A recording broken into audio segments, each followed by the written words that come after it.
they'd taken a crowd in with me, and the court will rise, and I told everyone to sit, and so they didn't get standing, and we're in the dock, and so it went through that process. So then, of course, because of that, they said that I was interfering with the court, so they refused me public access. So then I get really cross because, well, we know what's going on. Well, then I've had many court cases, which if you go to FMOTL or whatever, you'll find the court cases because we've recorded them. We've always recorded them because at the end of the day, if it's a common law jurisdiction, it's a court of record, whether it be written or recorded, but it's a court of record. The one thing they don't want to do in any of these courts is record the procedures because they know how unlawful they are. So they don't do that. So what we've done is this. I went into the one case and I've said, right, basically this is the situation. Either you think are you on your oath of office today, sir? And I always say that to them every time. Well, I don't have to tell you. Well, no, you do have to tell me. Are you on your oath of office? Because what makes him a judge and what makes me, and make you, is his oath of office. That's what makes him a judge. And if he's not on his oath of office, then that means he's impersonating a public official and perverting the course of justice.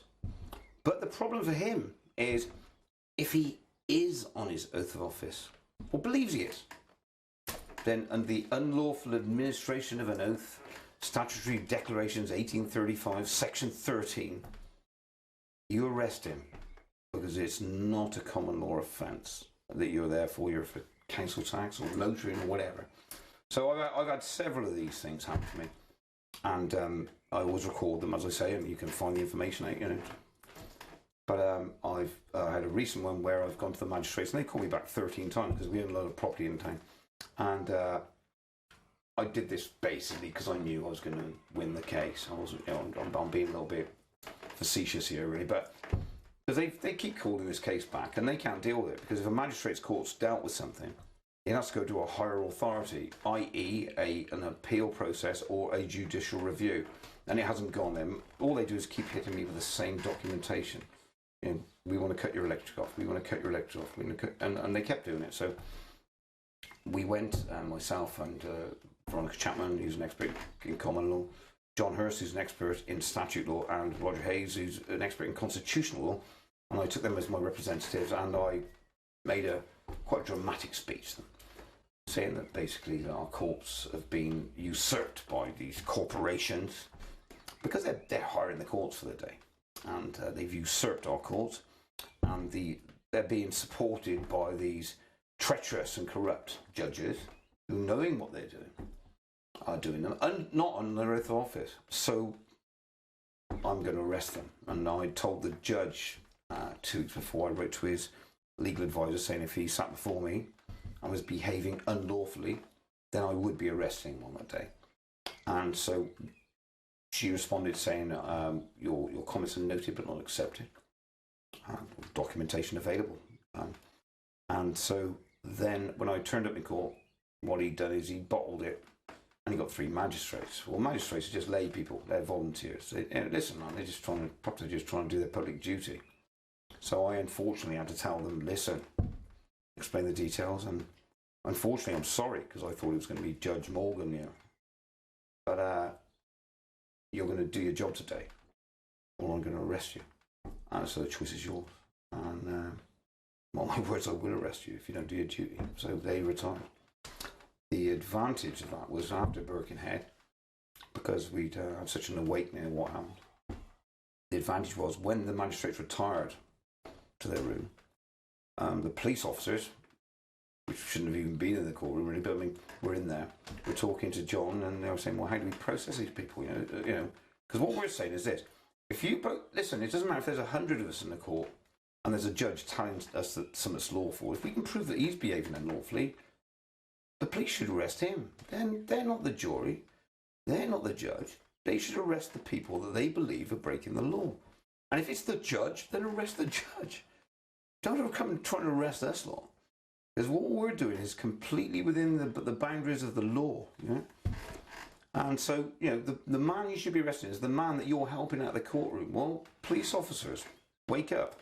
Because if you're helping a man out of the courtroom that we're trying to civilly arrest, a civil arrest is a police arrest. The police haven't got the monopoly I'm policing the state. It's a civil arrest process. That's all it is. But if you're helping a guy escape when we're trying to arrest him, then you're guilty equivalent of what he's been, arrested for.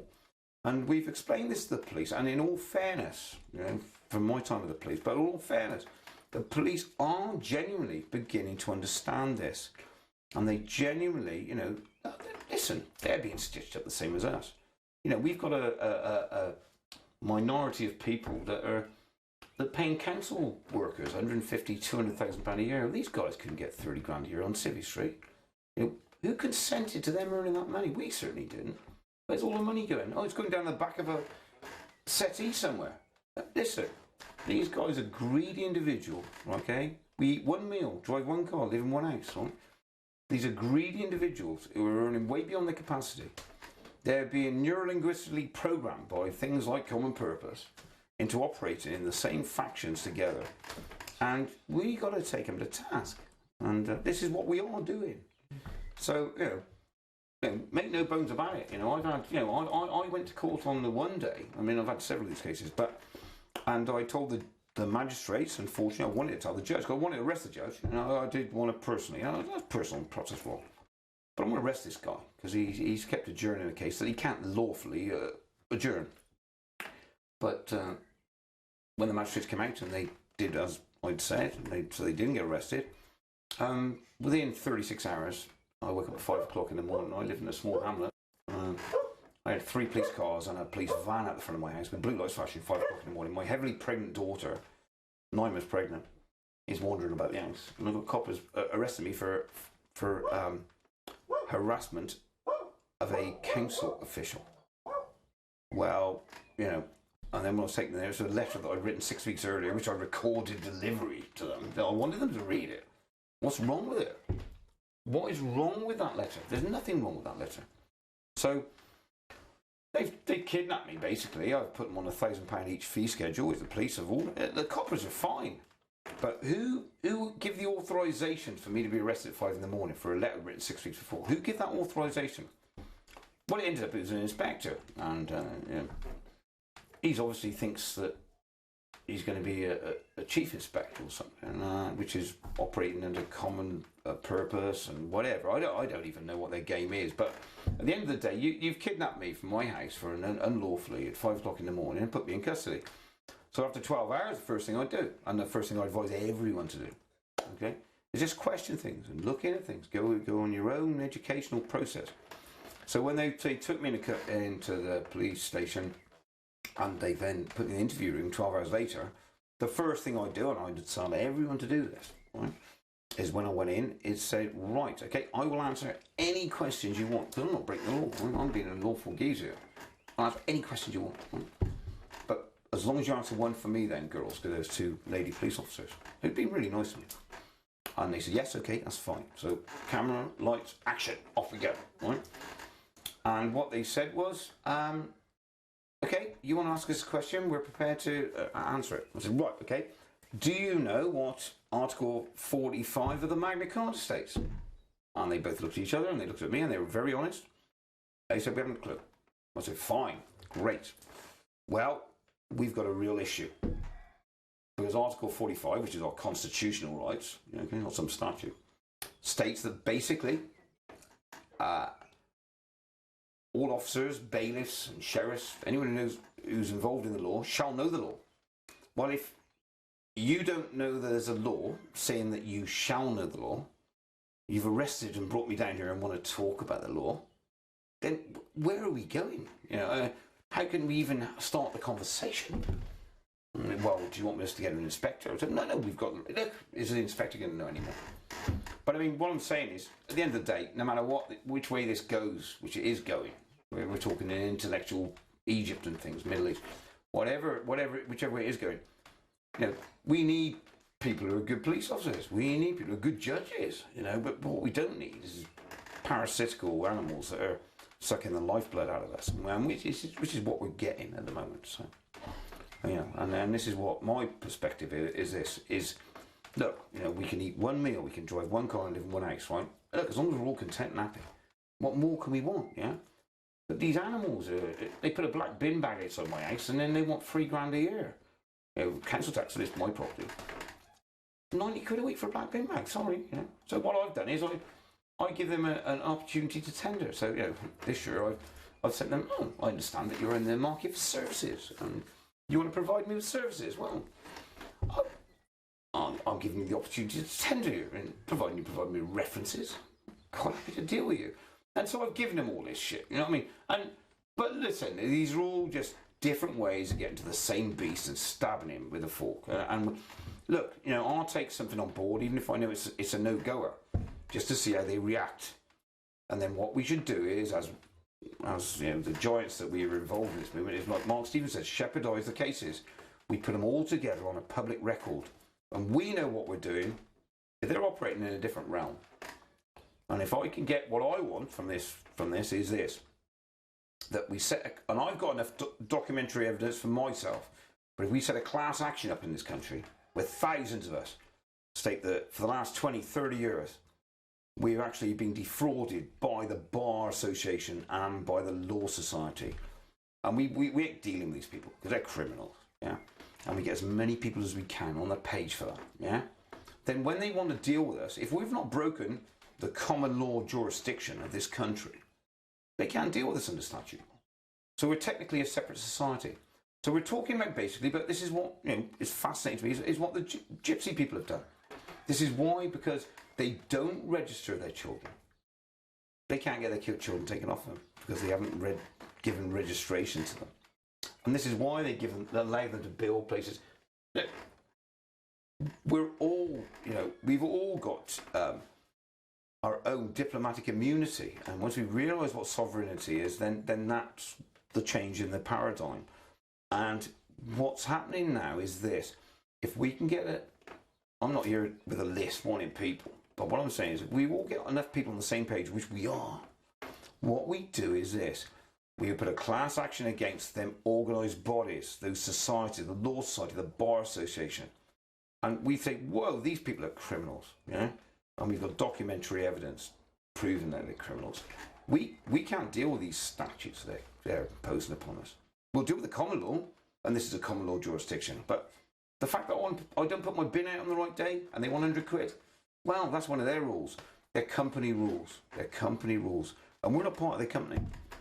And so, you know, we can get a differentiation of opinions in this country, which is already going. I mean, someone said to me the other day, you know, and people give you information because we're all on the same page. And someone said to me the other day about the gypsies, and I thought, yeah, because these guys are on the same page as them, and they operate under a completely different operating system, and we can all do that.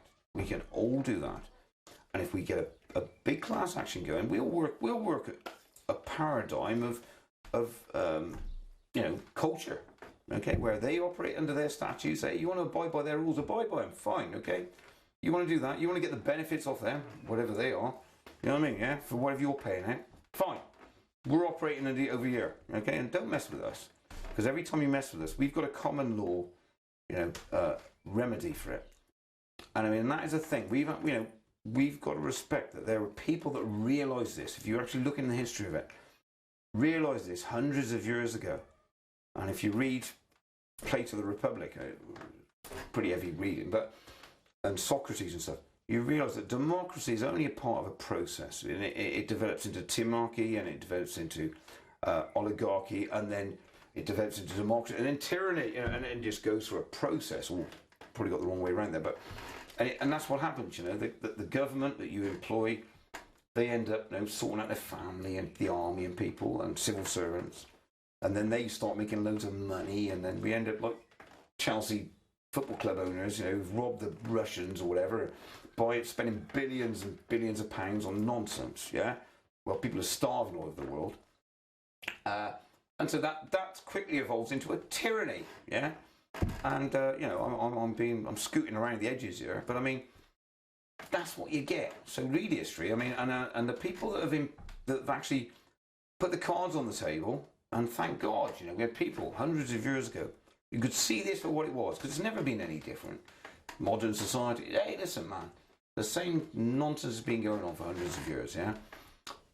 back to the table, right, well, where they're going is this, yeah? And, you know, we ain't talking about the possibility that things have happened hundreds of years, but the bottom line is, this is where we are now, you know?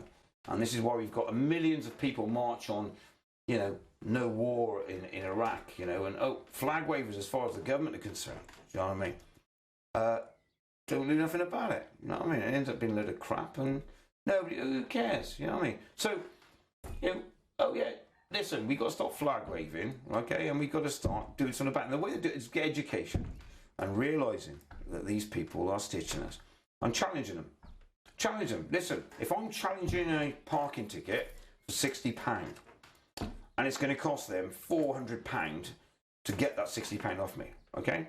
Is it, as a businessman, worth my interest in doing that? Well, no, of course it isn't. You write it off. But they don't. And the reason they don't is because they've got to put their foot firmly on your head. You're there, you will do as you're told. And you will find that throughout the whole process, yeah? So, you know, we're challenging them. We've got people from different perspectives of life, totally.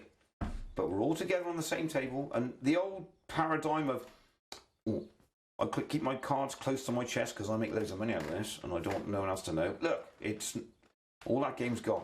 Chuck it all on the table. You always get more. We're always getting more. And all of us together, working as we are now, and it's going very, very large, this, we're getting somewhere. And, you know, and the fact that I'm the man who said to arrest these people is irrelevant. You know, I just didn't want people. I mean, how frustrating is it when people are talking about law and winning the lawful and legal arguments of the dispute because the other guy doesn't know, and they're still getting decisions made against them. You know, you've got guys, the judges there, totally unlawfully, 4 bankruptcy hearings. Oh, 4 people are going to lose their properties. Oh, I don't care. Who's he working for? He's working for them. You can always prove this. You know, I mean, like, you know, watch Mark Stevens. What happens? You go into court. Who does the judge work for? The Crown or the state? Yeah? The corporation. Who does the prosecutor work for? There's a conflict of interest. Yeah, this isn't me. That's, you know, there's wiser men than me have said that, and there is. So we just, you know, what we do is we dispute these things. We challenge them, and under Article 61 of the Magna Carta, which is the only constitution we've really got, you know, other than common law is the common consensus. It's our duty to challenge these people. And a democracy is created by invigorating things, you know, by challenging things. Otherwise, what are we? You know, we're in some sort of tyranny. So even if you think I'm wrong, people, you know, do your own work, challenge it, find it for yourself. It's not, you know, it's not me saying this. It's far wiser people and far greater people than me. I'm just a page on a book that's being turned, and I'll do my bit, and I'll do it best I can. If they want to send me to jail, don't think I'm frightened. Because I'll do bird all day long. You know what I mean? They've given me that all my life, and unfortunately now I know who the criminals are.